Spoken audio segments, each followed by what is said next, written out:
ኳሱን ምናምን ይዘዋል በግራ ክንፍ አቅጣጫ ምናምን እያልኩኝ ጉሮሮዬ ላይ ምን እንደያዘኝ አላውቅም አነቀኝ እና አልኩኝ ማለት ነው አብሮኝ የሚያስተላልፉት ሰውዬ ማለት ነው ይሄ ያልከው ተጫዋች ግን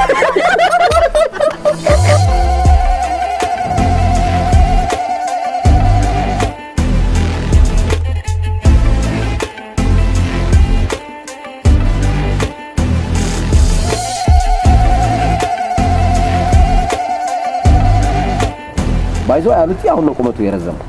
ያኔ እኔ ጋር ወገቤ ላይ ነበር ታሟል እግር ኳሳችን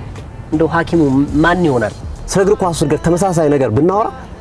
መግቢያ ነው የሚጠፋቸው ፌዴሬሽኖቹ ምን ያህል በቃ ይሄ ፖርቴር ጋር ታይሌ ገና ነገር አሉላ ከኤንቢሲ ወጣ በቅድሚያ እናቴ በጣም አመሰግናለሁ በጣም ነው የምወድሽ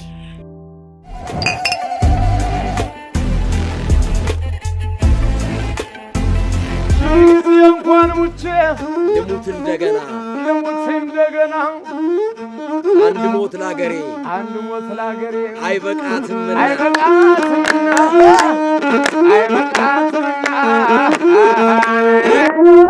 ለመላው ኢትዮጵያውያን መልካም የገና በዓል እንዲሆን እንመኛለን